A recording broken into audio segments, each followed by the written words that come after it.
I'm Oyomi Sabrina Furchman, CEO Yums and Clothes. I'm half Nigerian, half German. I grew up in Delta State, Warri to be precise. I schooled in Delta State University.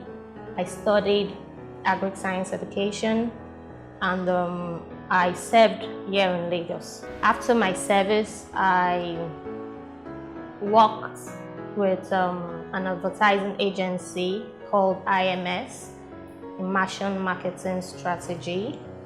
And I worked with them for about 2 years. I was with MTN for about 2 years as well. I was a customer care person at MTN.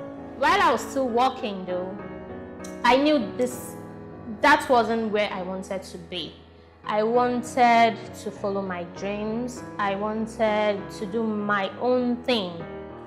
So I had to resign and I was home for a year. Me staying at home for a year, it's not because I just wanted to be at home or I did not want to work. I wanted to use that time to reflect on what to do.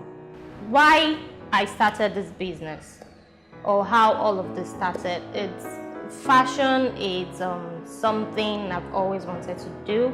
I've always had the flair for it. I've always had the passion for fashion as a child while growing up. It's something I've always dreamed of. I love seeing people look good. I admire when I see someone wearing a good dress, and I always have this thing in my head, or I always wish I could have my collection out there. I could have people wear my collection. So on this fateful day, I had a friend who happens to be a top celebrity. She was nominated for an award, and I suggested to her I make her dress, and she was like, are you sure you can do it?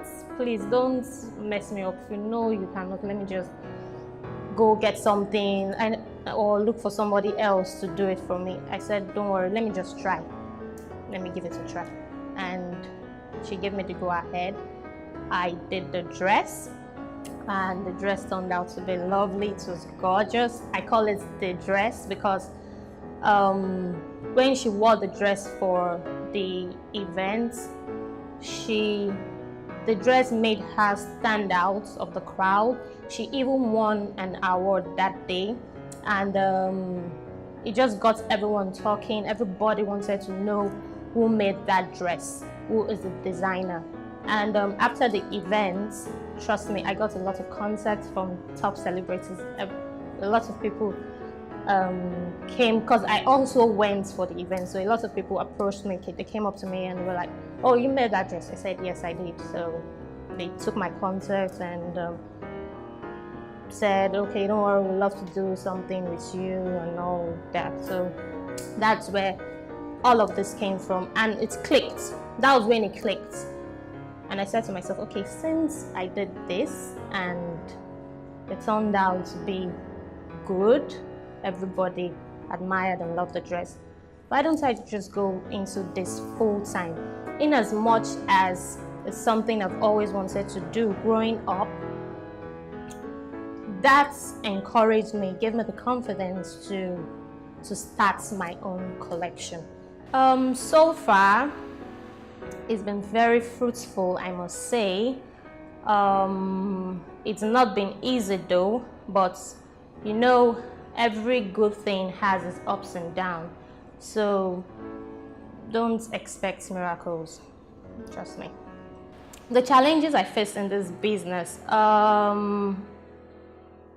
the major one is electricity, because I need electricity to power my machines. The second challenge, I would say, has to do with my staffs. They don't listen. You tell them one thing, they do the other. They practically do what is in their mind. They don't do what you tell them to do. So at the end of the day, we have to start the process all over again, and it's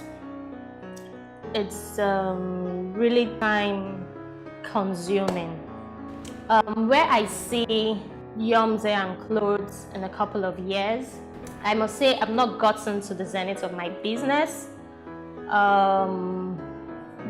I would love to be a manufacturer someday, and I would love to keep my outlets.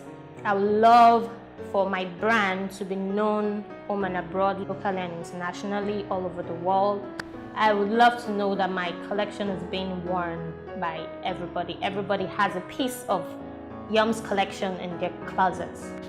You just need to find the balance. It's a 50-50 thing. Sometimes I give my business 90%, and sometimes I give my family, relationship 10%, because these are like what we call them, their family, their relationship. So they're supposed or meant to understand that if this girl has a career that she's pursuing, so they need to understand that part and let me concentrate on my work.